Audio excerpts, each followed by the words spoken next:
Meghan Markle, an American actress of biracial, black and white heritage, rose to real stardom when she started dating and eventually got married to the British Prince Harry in 2018. What was hailed as a fairy tale love story by some in the media soon turned into a nightmare when British tabloid stories began circulating that Meghan Markle, now the Duchess of Sussex, had made Kate Middleton, then the Duchess of Cambridge, the wife of Prince William, cry. This was among the first of negative headlines that the British tabloids would carry about Meghan Markle after her wedding. Tales about how she was against the media abounded, so that when she finally spoke a few months after giving birth about the struggles of being in this position, even American media personality Wendy Williams told her to stop complaining and basically just suck it up. Things took a dramatic turn in 2020, January, when Prince Harry and Meghan Markle decided to step back from their duties as senior members of the British royal family. This announcement was labeled Megxit by the British press, and news about this event was talked about through the lens of Meghan Markle's experience in the British monarchy and not through the lens of her husband Prince Harry's experience, despite the fact that Prince Harry had stated in an interview in 2017 that after he left the army, he had wanted to leave the monarchy, but had stayed out of loyalty to his grandmother, Queen Elizabeth. Finally, in 2021, Meghan Markle did an interview with American former TV host Oprah Winfrey, in which she made shocking statements that Kate Middleton was actually the one who had made her cry, and how the British monarchy, or the firm, as it is sometimes called, had left her to be devoured by the British tabloids, even though they had promised her that they would protect her from them. She spoke about how she was isolated at home, unable to go out because the firm didn't like the attention she was getting. She stated that they had denied her mental health assistance when she was dealing with suicidal thoughts, that they had wanted to change the rules that stated that when Harry's father, Prince Charles at the time, became king, her and Harry's children, Archie in this case, would get titled. Okay? They wanted to change that rule so that Archie and their other children wouldn't get titled. And that when she entered the monarchy, she had to turn in her passport, credit cards, and car keys. Also, she said that Harry also told her that someone in his family had voiced concerns about the skin tone of Archie before he was born. So now, the aftermath of this interview was noisy. Many people called Meghan Markle a liar, that she was making up her claims of having suicidal thoughts, that Archie was not entitled to a title when he was born, that asking about the skin tone of a child is not racist, but just commonplace curiosity, that Meghan was a whiny, spot narcissist who wanted the monarchy to bow to her every whim and decided to leave because they wouldn't. Body language experts dissected her body language to prove she was a liar and controlling of Harry. And the firm itself put out a statement that said something while saying nothing really. And finally, Prince William stated emphatically that his family was not a racist family. What was interesting to me in all of this was that neither the public nor the firm nor the royal family itself were outraged by or denied Meghan Markle's claim that those who married into the royal family had to turn in their passports, credit cards, and car keys. Things that you would expect to happen to victims of a sex trafficking and human trafficking syndicate. But I digress.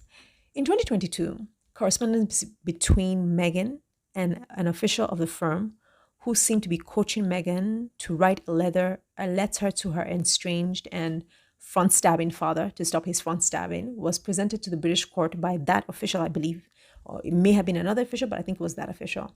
And it was revealed that Meghan Markle was aware that her father may leak her letter, and she was inquiring of the official whether she should address her dad as Daddy, because it may pull at the public's hearts and present her in a more positive light to the public. This revelation was more proof to Meghan Markle's detractors that she was the narcissist that they had always imagined her to be. There were no questions, though, on why Meghan had to be asking a palace official on how to address a letter to her father. I mean, did this official know her father more than her? And why was she writing him a letter? I mean, there is this relatively old invention called a telephone. But I guess what is said in a telephone call may be harder to sell to the tabloid press and present in a court of law. But once again, I digress. So, is Meghan Markle a narcissist? Is she controlling Prince Harry and causing him to be estranged from his family? Are the British tabloids, which are known to be liars, lying? Why do people hate Meghan Markle? In this video, I will explain some people's hate for Meghan Markle, the Duchess of Sussex. Okay, so there are 5 reasons why people hate Meghan Markle. Here is the first reason, and this one concerns British people. This is why some British people hate Meghan Markle. Once upon a time, the British ruled the world. They waged war, ruled, and colonized nations in almost every continent. Out of the nearly 200 member states of the United Nations, there are apparently only 22 nations among them that the British did not invade. So came about the British Empire.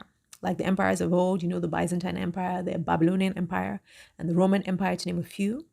At the peak of its power, the British Empire was the largest empire in terms of land area in world history. So great was their empire and achievements in their eyes that they gave themselves a name, Great Britain, and they called themselves the empire on which the sun never sets.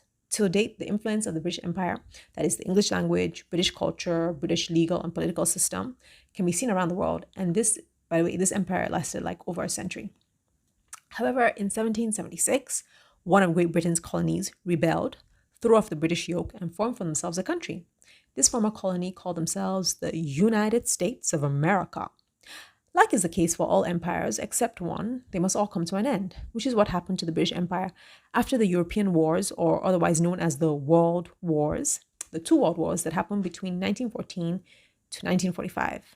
Okay, and the 1914 and between 1914 to 1945, yes, and the independence movement soon afterwards in the British colonies, in which Great Britain lost the majority of their colonies. All of this cost Britain so much.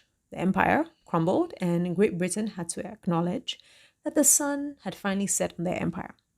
Now you may be asking, what in the world does this have to do with why people hate Meghan Markle? But bear with me, I am laying a foundation that will help to explain some British people's emotions toward her.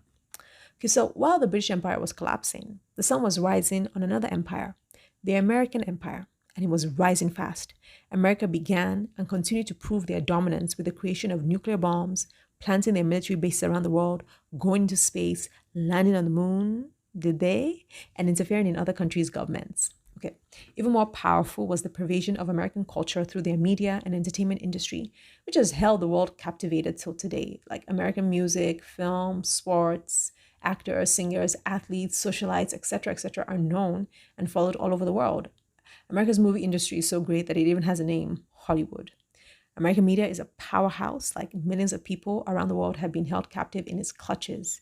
For example, American media can make people believe that there are weapons of mass dominion in countries that have weapons of mass oil fields.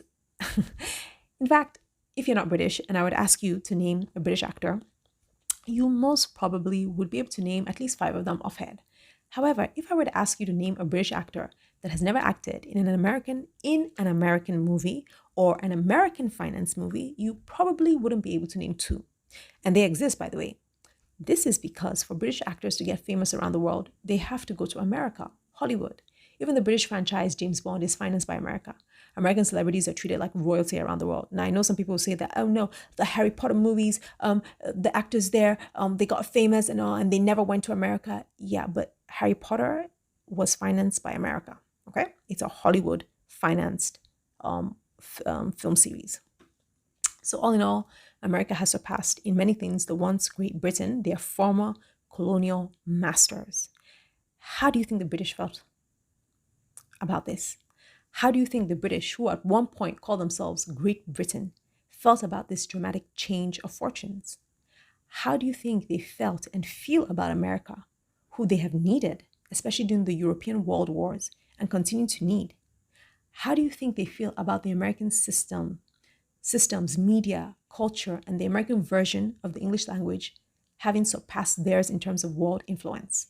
And don't forget, America was their former colony, okay? So America's like a younger brother, okay?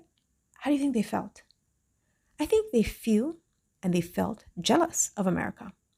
Now, one definition of jealousy is to be intolerant of rivalry.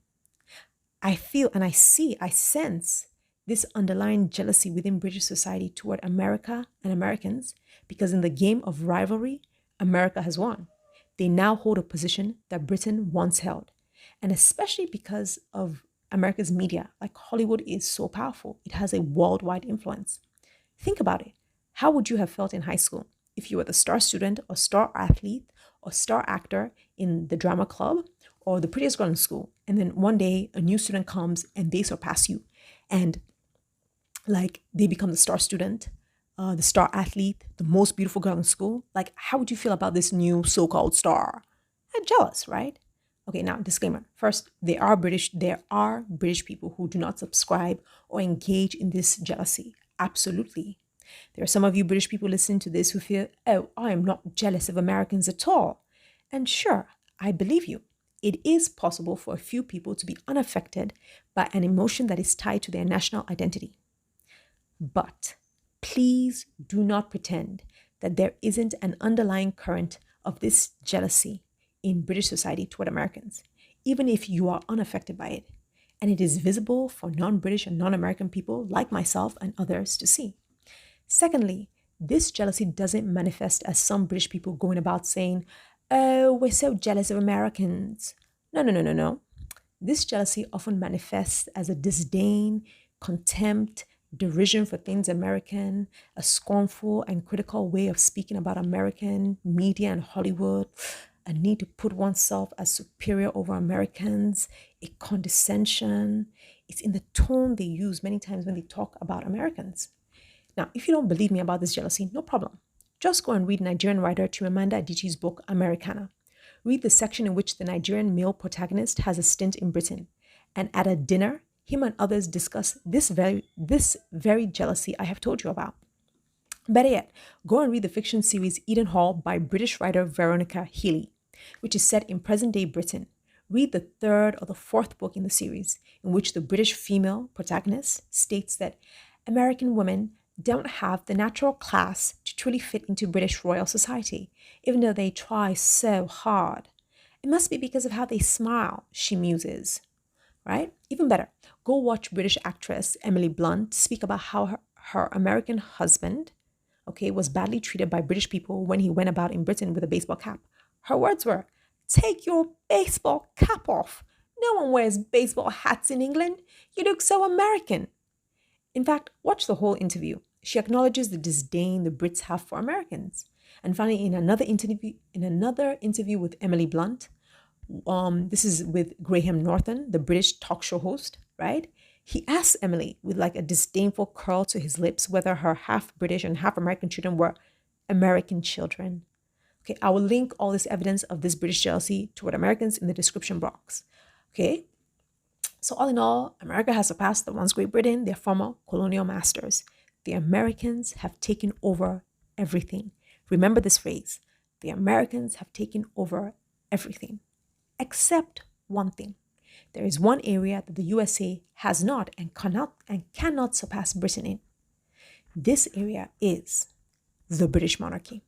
The United States of America does not have a monarchy or a royal family. And to make things more interesting, the USA is captivated by the idea of a monarchy, especially that of their former colonial masters.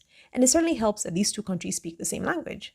White Hollywood makes biopics about the British royal family from time to time, and they rarely make any films on the other European monarchies, which is not surprising because other European countries don't speak English as their first language.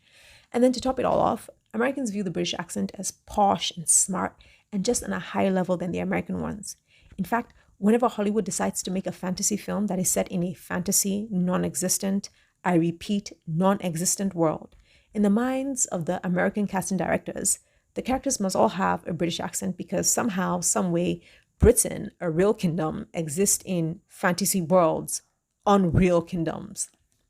Anyways, now some British people, they eat this all up. I mean, in this area, they let go of their disdain for Hollywood and American media. They don't disdain Americans and American media for fawning over them and for fawning over their monarchy. This Hollywood and American obsession with their monarchy is a breath of life to the dying embers of their empire's ego, a reminder of the former glory of Great Britain. The ruling empire, the USA fawning over them. The fame and the popularity it brings their monarchy is unmatched because when American media gazes at you, the whole world's gaze will also turn on you. And America mainly gazes at the British monarchy than any other monarchy. In this area, the Americans cannot take over, like they have taken over everything else. So the British and the British media and the firm jealously hold on tight to the fame and the popularity the American media brings their monarchy. And I believe that that is the British royalty, the British royal family, they love and just the firm also, they love to put themselves in positions where they can have some of Hollywood's glory shine on them, like attending Hollywood movie premieres in London, and some of these award shows and all in London, of course, yeah. Yes, I know like the cast of some of these movies may sometimes be British, but the movie is most definitely financed by American money and will be covered in American press and therefore will be seen by the world. Now, let's lay a foundation on the British royal family. So, Diana Spencer married into the royal family at the age of 20. Princess Diana was considered beautiful by many people around the world, and she was known to be much more open and warmer than the British royal family that she had married into. Like, not just in the work she did for the royal family, but Diana was very openly affectionate toward her sons. So, naturally, American media and everyone around the world were just even more interested in Diana, an outsider, than they were in those who were born into the monarchy, like her husband, Prince Charles. Diana would later reveal that he was jealous of her popularity. Another definition of jealousy is to be vigilant in guarding a possession. I believe the British royal family feel that the fame and the popularity they enjoy around the world should be mainly theirs, their possession. It should be mainly for those who are on the throne or first in line to the throne, not for spouses who marry into their family. Neither should the fame of the third or the fourth or the fifth in line to the throne like surpass that of the first in line to the throne or of the person on the throne. But yeah, Diana's popularity surpassed that of the royal families, even in death. Nevertheless, Diana gave birth to two good-looking princes. Now, the first one, Prince William, who is now first in line to the throne, he inherited a lot of Diana's physical beauty. Everyone could see that during his teenage years and early 20s, Prince William was a stunner. There's a picture of him as a teenager wearing blue jeans and a sweater, taking a stroll with his father without a stitch of makeup on his face. And I know you think, why would he be wearing makeup as a teenage boy? Okay, look, makeup is associated with enhancing one's beauty. And in that picture, Prince William, without any makeup on his face, was still naturally enhanced. He was so stunning, and everyone knew it. And I'm sure he did as well, because he most probably liked the attention as well. And, nothing against him, because he was young. Who wouldn't like that type of attention? Okay, so now that you have this background, and now that you also understand the emotions that drive the British where America is concerned, and the emotions that have existed within the royal family, how do you think some British people, the British media, and the British monarchy truly felt when Prince Harry brought a beautiful American Hollywood actress into their monarchy? Meghan Markle. Oh, one thing I want to point out also is that the British also loved the attention, that Prince William got and also Diana got. I mean, to this day, they milk the whole Diana's name. They milk it. They do so many videos about her and all this stuff. They love that attention that goes to their monarchy. Okay. So now, the thing about Meghan is that in terms of beauty, she rivals the teenage Prince William. She is just as stunning as he was, and maybe even more. And then she can wear makeup, she wears makeup, so she's even more enhanced. Another thing about Meghan Markle is that she comes from Hollywood. She's an actress. How do you think Hollywood felt that one of their own entered the very monarchy they love making films about? They were probably elated that now they have more content to make movies on. And don't you think also the British people also understood that, Hollywood is now going to have more content to make about this American? All right. Now, how do you think the American media felt about one of their own countrymen or women, in this case, entering into the monarchy that they have always admired? Some of them were probably excited that they could gush about their very own American princess. But how do you think many British people felt, jealous. They probably felt jealous. They want to guard something that they feel is theirs for the British. I mean, what? So now we're going to have to share our fame with an American? Oh, so the Americans are once again going to take over everything. The one thing we have for ourselves is going to be taken over by the Americans. Okay, I know my accent may not be so great, but yeah, just bear with me. Oh, the British fared, and they knew the American media was going to fawn over Meghan Markle more than the British royals. This is why Meghan Markle's claim that the firm isolated her in her house makes sense. The less people see of her, the less fawning over her. Now, the thing is that most Americans are oblivious to this jealousy that the British have toward them. Some Americans may sense the disdain, but they don't know why. And I think this is what Meghan Markle meant when she said she didn't know about the British monarchy. I mean, if Americans knew, I don't think they would be fawning over the British monarchy the way they do. I mean, there are other monarchies around, if you really want to fawn over a monarchy. At the same time, the British media don't want their jealousy to be outed. Not just the British media, the British don't want their jealousy to be outed. I mean, who does? Who wants to be known as a hater? And do you think the British monarchy wants to lose the reverence the American media and public have for them? Certainly not. So they couldn't come out immediately and express their hate for Meghan Markle and what she represented, which was a loss of popularity and a loss of fame for them. Okay, and not even a loss, like a complete loss, but just a lessening of fame and popularity for them. Okay, so they pretended to like her. And then as time went on, they will accuse her of falsehoods, malign her name in the press, whipping up the jealousy that resides in the hearts of many British people in regards to America. And then innocently claim that, oh, we liked her at first, but now we don't because of her bad behavior. Okay, so when I watched how the traditional, respected British media covered the wedding ceremony of Prince Harry and Meghan Markle, as someone who knew of this British jealousy vis-a-vis Americans, I was shocked. I thought to myself, it seems like they like her. That's weird. Then a few months later, the first false story dropped. Meghan had made Kate cry. And I thought, that's more like it. That's the British media I know. Let the games begin. This is going to continue. And the games began. And it continued. Article after article began to disparage Meghan. And some people in the British public just ate it all up. And some ignorant people in the American public also ate it all up.